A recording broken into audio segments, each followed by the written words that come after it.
Renting gives you freedom from responsibilities, but is this enough? And that's what I want to talk to you in this video. My name is Janine Sasso. I'm a local real estate agent in the northwest suburbs of Chicago, and I have helped hundreds of renters turn home buyers. And I want to talk to you about some of the signs that I saw that they're ready to purchase a home. The first thing that most people complain about is the fact that their landlord keeps raising their rent. Now, if you are renting, you're probably looking at that payment and you're thinking, wow, it's a lot of money. Can I maybe start owning my own home for that? And one of the first things you should be aware of is how are rents increasing and how is it affecting your budget. If you're spending more and more money on your rent, you might leave other things behind, like vacation or things you really are trying to save for and want in life to use your money actually for. Because let's be honest, rent is great, right? Having a place to live is great, but we also want to live, and that is definitely one of the first considerations to look at. The next thing we want to talk about is your credit score. Yes, we can buy a house with a credit score of 580, but, and I want to be very honest with you, what comes along with that is a very high interest rate, and you need to put up a decent amount of down payment as well in order to make it work. So, is it worth it? Probably, maybe not. So really make sure you're going to start working on your credit score to have a decent and healthy score that a lender sees you as financially responsible and will give you a better rate.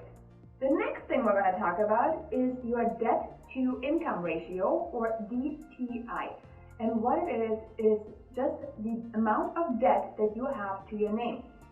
You don't have to have zero debt, okay? Like, it's okay to have some debt, but you should really aim to keep that number at 30% or below in order for you to have some room and a healthy margin when it comes to your DTI ratio.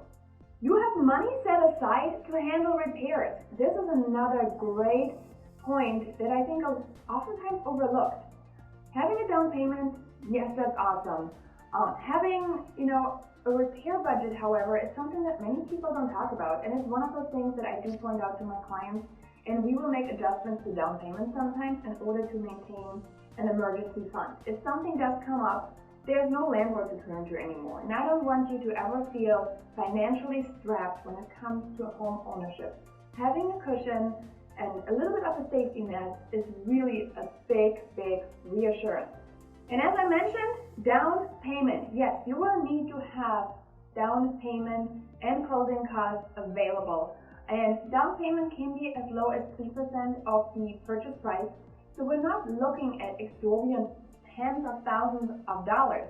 Now, 20% will make sure that you do not have to pay something we call private mortgage insurance. However, sometimes waiting longer in order to get to the 20% is outweighed by the fact that you can get into something sooner and get a more favorable rate and a lower purchase price. So definitely something to consider when it comes to buying now or buying later. The next thing is to know that you're ready to settle down in one place. If you are moving year after year after year, if it's job related, maybe it's not the greatest time for you to buy a house, in all honesty, because purchasing a home, having somewhere to go to come home to, it might make sense to wanting to be a little bit more stationary and at least spend a couple years there before you decide to sell it in order for you to become profitable.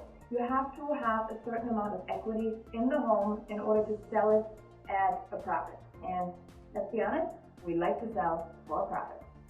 Another sign that you're ready for home ownership is if you are looking at a major life event.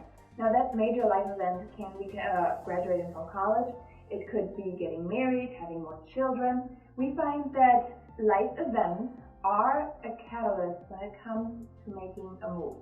So if you are looking at having any of these things happening, maybe it's a great time to look into homeownership and see if it makes sense. And last but not least, number 8 that you know you might be ready for homeownership is the fact that you have a certain idea that what you might like in a home, right? Do you maybe look for a condo? Do you like the conveniences of a townhome? Are you enjoying a private yard at a single family home? Know your amenities, right? How many bedrooms do you want? This is something that if you have a general idea, we can work with you drilling it down more to the dream home vision that you would like to own. So those are our 8 signs. Maybe you recognize some of them. You can download the PDF with those signs simply by clicking the link below.